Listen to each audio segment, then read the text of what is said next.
때는 동지섣달이었습니다. 또 그 얘기 있구나. 하지마 이제. 아유. 자, 그러니까 음력 11월과 12월 사이 아주 추운 겨울날이었습니다. 김선달은 이 언 몸을 녹일 겸 동네 팥죽 파는 가게에 들릅니다. 김선달은 팥죽을 주문하죠. 근데 이 아주머니가 이렇게 울상을 지으면서 안 됩니다 라고 거절을 한 거예요. 왜 그랬을까요? 얼마 안 남아서? 품절 솔드아웃. 분절. 아니면은 잠깐 쉬는 타임 5시에 오세요. 브레이크 타임. 브레이크 타임. 브레이크 타임.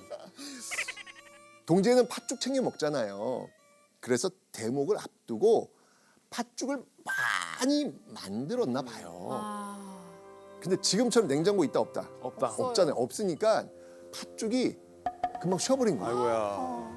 이 아주머니의 사연을 들은 김선달 이런 말을 합니다. 염려 마십시오. 내가 이 쉰 팥죽을 싹 다 팔아드리겠습니다. 와 이거 신팥죽을 어떻게 팔죠? 자, 말을 마친 김선달은 진짜. 가게 밖으로 나갑니다.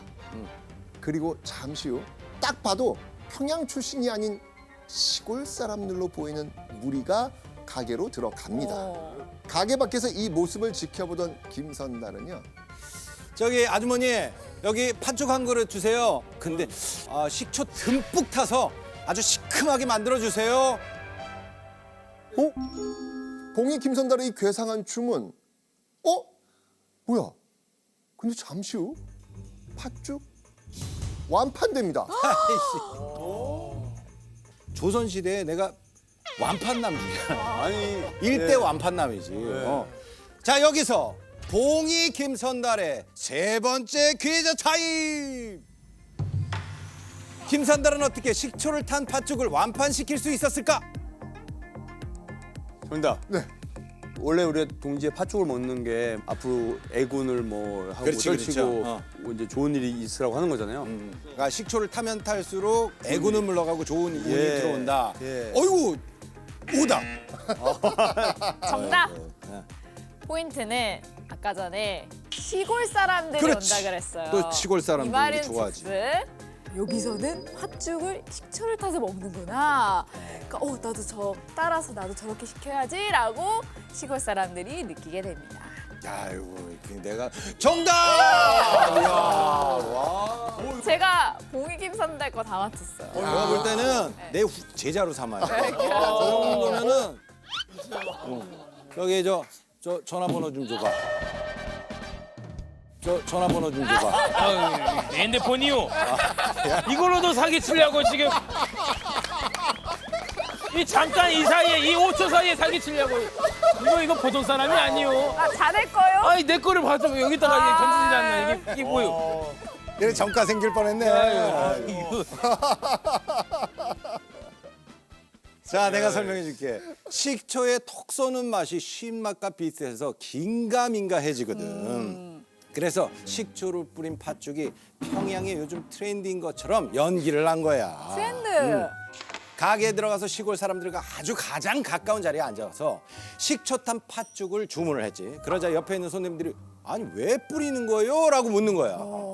그래서 내가 팥죽엔 식초를 뿌려야 맛이 일품이라고 홍보를 했어. 그리고 여기서 회심의 한마디를 내가 딱 해. 아이고. 저 보안이 시골에서 오신 듯한데 거기서는 식초를 친 팥죽 없구나.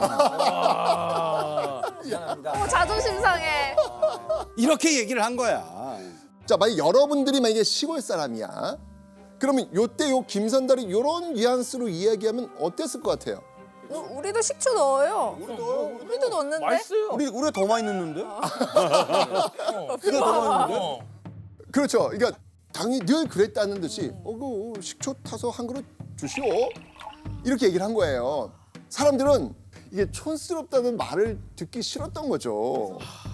그렇게 해서 나온 팥죽을 먹어봤는데 이게 쉰 맛이 분명히 맞는데 아닌가 하면서 팥죽을 꼭 참고 먹으면서 그릇을 다 피워낸 겁니다. 이게 끝이 아닙니다. 김선달이 보란 듯이 팥죽에 식초까지 넣은 값 씨라고 하면서 원래 팥죽값보다 더 많은 돈을 주인장한테 딱 지불하고 나가버린 거예요. 그러니까 남은 손님들이 이거 본 거지. 그래서 김선달처럼 똑같이 돈을 더 내고 나간 거예요. 와. 이렇게 되면서 김선달은 쉰 팥죽 완판남에 등극하신 겁니다. 아, 대단하다. 교수님, 그 사람들이 김선달의 말에 왜 이렇게 쉽게 속는 거죠? 저는 속을만 하지 않았을까 싶습니다. 18세기의 평양은 서울과 개성의 뒤를 이어서 상업도시로 발돋움을 했습니다. 시골 사람들이 평양에 오면 새로운 문물을 많이 보게 되는 거거든요. 그 사람들이 어떤 생각을 했을까요? 무시당하고 싶지 않다라는 생각을 할 수도 있습니다. 이제 그런 심리를 이용을 했던 겁니다. 아, 근데 이게 도와드린다고 해놓고 그 신 팥죽을 진짜 먹은 거잖아요. 그렇죠, 그렇죠, 그렇죠. 그러니까요. 착한 사기꾼이네요. 아니 그럼. 아 근데 신팥죽 얘기하니까 내가 또 재밌는 얘기 한 말 해줄게. 네. 아 내가 한양에 놀러 갔을 때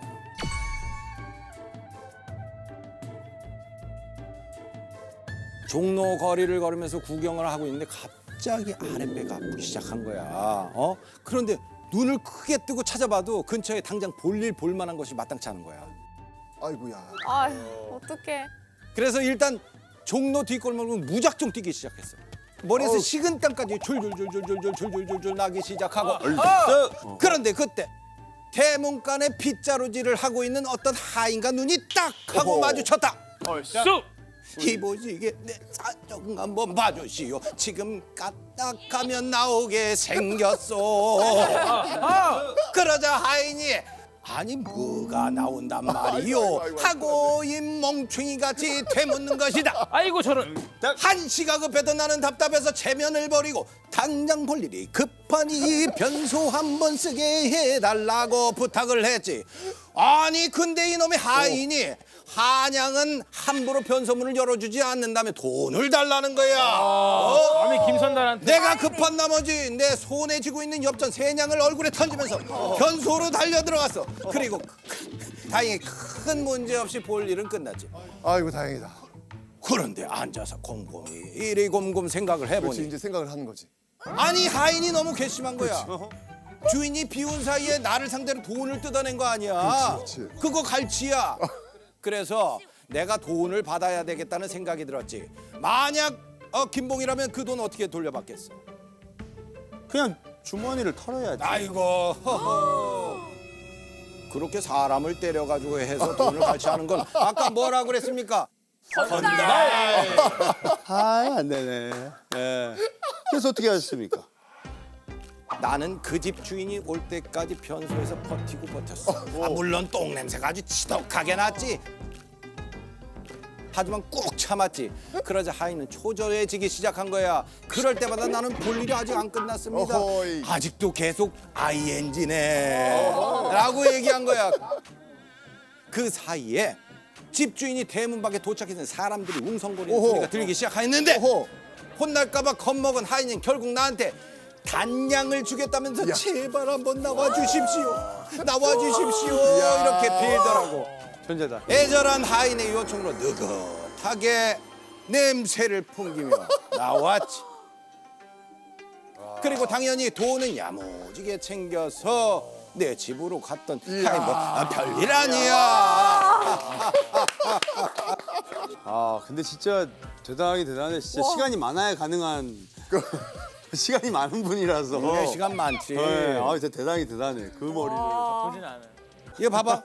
주인 없는 대동강 물을 팔면은 돈을 많이 벌어서 떼부자가 될 수 있겠다는 생각이 번뜩 드는 거야. 근데 이거 무궁무진하잖아요. 그런데요 대동강 역시 공공재지요.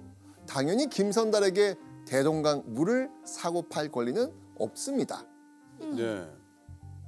그렇다면 김선달 주인 없는 대동강 물을 어떻게 팔았을까요? 우선 김선달은요 자신감 넘치는 표정으로 한양으로 올라갑니다. 그리고 김선달은 곧바로 한양에 누군가를 찾아가지요. 바로 한양에서 제일 가는 부자로 소문난 어느 양반집이었습니다. 평양의 대동강이 저희 집안 것이라 대대손손 관리하고 있었습니다. 네, 그런데 집안에 한 번에 큰 돈이 필요한 일이 생겼지 뭡니까? 그래서 대대손손 물려받은 대동강을 날있게 팔고자 왔습니다.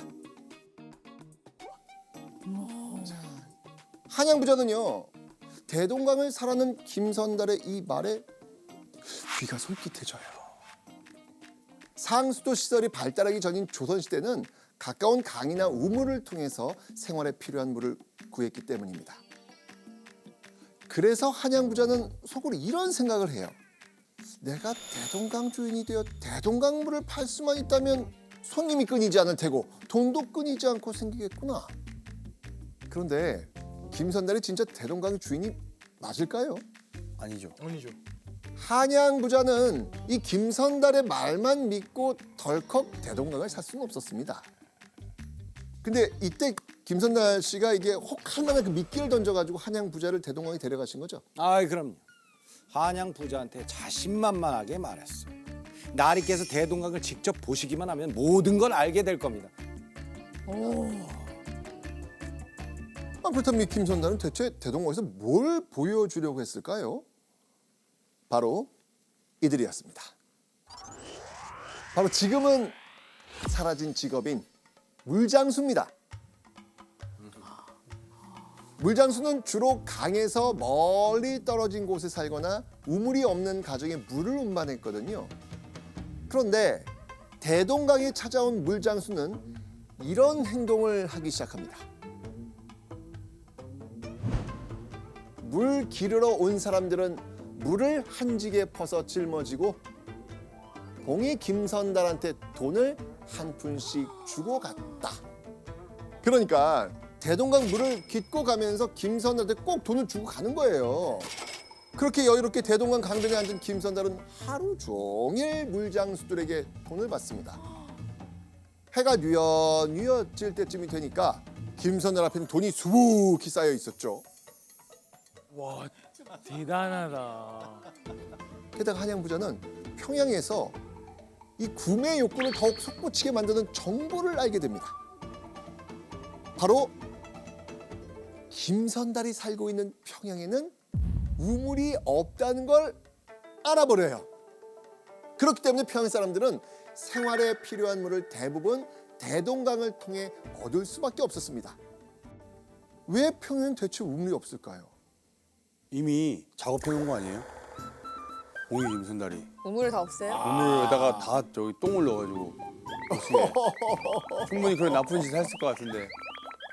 그 당시 평양 사람들의 인식을 그림을 보면서 살펴보면 더 잘 이해할 수가 있습니다. 그림 한번 같이 보시죠. 네. 이건 19세기에 그려진 기성도병이라는 이제 병풍인데요. 이거를 보면 저기 아래에 대동강이 흐르고 있어요. 그리고 우와. 위에 평양의 성이 그려져 있는데 이 평양성의 모습이 마치 배 같죠. 배가 이 떠 있어요. 왼쪽이 배의 끝부분이고 이 오른쪽이 배의 앞부분이라서 마치 오른쪽으로 이렇게 가는 배 같습니다. 그래서 행주형이라고 얘기를 했는데요. 그러니까 평양 사람들은 이 평양에 우물을 파는 건 배에 구멍을 뚫어서 이 평양이라는 배를 침몰시키는 것이다라고 생각을 했습니다. 아, 충분히 그렇게 생각할 만하네요. 배가 떠 있는 느낌이에요. 강 위에. 이런 얘기를 다 들었단 말이에요. 그러니까 한양 부자는 이 대동강의 주인이라는 김선달의 말을 완전히 믿게 돼요. 이보게, 내가 대동강을 도맡아 사겠네. 이때 김선달은요 한양 부자에게 어마어마한 돈을 받아서 한순간에 벼락부자가 됩니다. 수천 냥을 받았다 그래요. 선생님 그러면 대동강을 산 부자는 어떻게 됐어요? 이제 누려야 될 거 아니에요. 다음 날 한양 부자는 이 뒷짐을 지고 여유만만하게 어제 봤던 것처럼 물세 받으러. 물세를 거두러 대동강으로 향합니다. 그리고 오늘도 어김없이 대동강에는 물을 기르려고 온 물장수들이 나타났겠죠. 그런데 한양 부자의 표정이 곧 얼빠진 사람처럼 변하기 시작합니다. 아이고야. 들었나 봐. 한양 부자가 떡하니 이렇게 강변에 자리를 펴고 앉아 있는데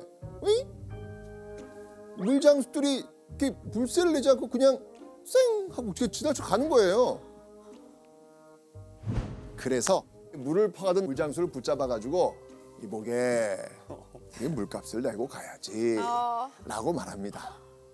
한양 부자의 말에 이 물을 길고 가는 이 물장수는 아니 당신이 뭔데 이 대동강 물값을 내라고 합니까? 어이구 이상한 강물의 걸 물 직감했어. 주인이 어디 있다고. 아 그러니까 이게 어떻게 된 일이냐면 난 한양 부자를 만나러 가기 전에 먼저 대동강 물장수들을 불러 모았어. 그리고 물장수들에게 내 돈을 나눠주면서 이렇게 말했지. 며칠 후에 대동강에서 물을 길러가면서 나를 보거든 그 돈을 되돌려 주시오라고 말이야. 그래서 물장수들이 대동강변에 앉아있는 내게 돈을 준 거야.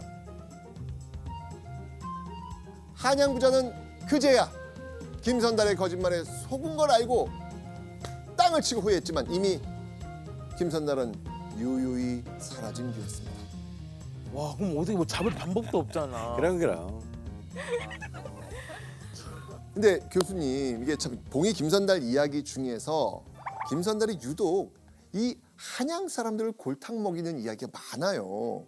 그 이유가 있을까요? 두 가지로 생각을 해볼 수가 있는데요. 첫 번째는 이제 속임수 측면에서 이 속임수가 통쾌하려면 속아 넘어가는 대상이 하찮거나 너무 착하거나 그러면 안 되거든요. 예, 거물이고 뭔가 좀 구린 구석이 있고 미운 구석이 있고 그런 어떤 유형의 인물로 이제 한양 사람들, 한양의 부자들, 권위 있는 양반들이 등장을 하는 거죠. 또 하나는 역사적으로도 살펴볼 수가 있는데요.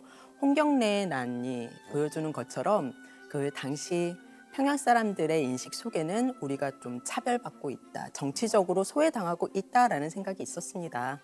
그러니까 이야기 속에서 김선달이 한양 사람들을 골탕 먹이고 하는 것을 보면서 일종의 대리만족을 느낄 수 있지 않았을까 싶습니다. 맞습니다. 이 변방지형이었던 이 평안도는요.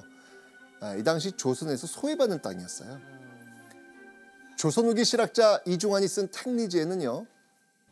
평안도와 함경도 두 도에는 300년 동안 높은 벼슬을 한 자가 없다. 서울 사대부는 서북 사람과 혼이 나거나 벗으로 사귀지 않았다. 라는 그런 이야기가 쓰여질 정도입니다. 그러니까 당시 조선에서 차별받았던 평안도 사람들의 서러움이 봉이 김선달이라는 인물에 녹아 있는지도 모릅니다.